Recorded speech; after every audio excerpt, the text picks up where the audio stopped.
Another difficulty is how to manage groups, and there are different theories and different ideas on how to manage groups, and specifically because we are talking about creativity, how we can connect individual creativity and collective creativity. One thing has to be said immediately is that also the nature of groups is changing historically. There was a period when a lot of companies and organizations believed in well-fixed teams, that they created these teams which were supposed to be relatively stable and this kind of golden age of teamwork, which was, I think, especially in the 1980s and still to some extent in the 1990s, but it has been replaced very much by much more turbulent forms where stable teams hardly exist anymore. People keep working in multiple teams and switching between, and I think that the very concept of team must be replaced by more fluid forms of collaboration. So we have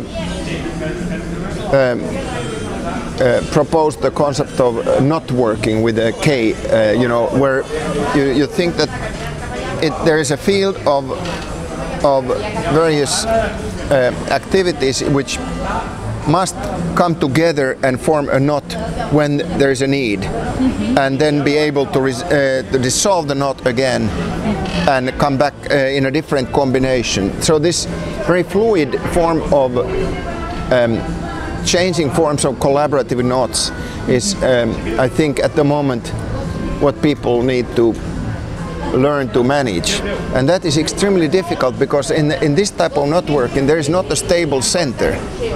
There is not a center of command which tells you do that and you do that, but people have to very quickly be able to see, oh, this is a problem for which I need these other people, and they have to take the initiative themselves to bring together to create this knot. And so there is not a single center anymore. And that kind of an environment. I'm thinking of typically, let's say, the healthcare in a city. Various practitioners who deal with the same patient, for instance. When, let's say, you have a patient with multiple illnesses, they have to somehow find each other and communicate. Otherwise, the patient care will be fragmented, and it can lead to a disaster. So how to create this effective forms of coming together without being rigid and extremely heavy.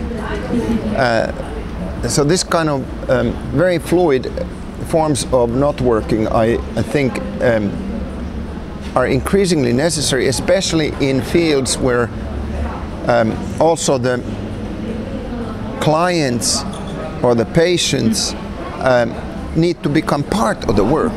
You know, increasingly, for instance, in the medical care for chronically ill people, the patient, him or herself, is part of those who make the work. You know, a lot of care is now self-care, happens at home, and so the client becomes a crucial element in this kind of combination.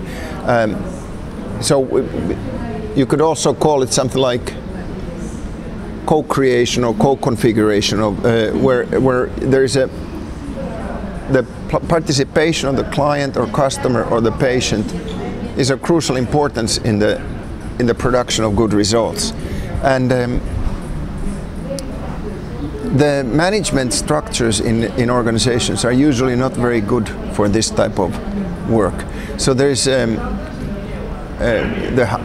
standard hierarchical models of a functional organization fit very poorly with this, and it is, in my opinion, we need much more what some management researchers are calling collaborative communities, which allow a more, let's say, initiative to be taken from by the practitioners themselves, so that you don't always have to go up first. And this type of collaborative communities in companies and organizations are something that we're actively investigating at the moment, but there is not a ready-made model. Yeah.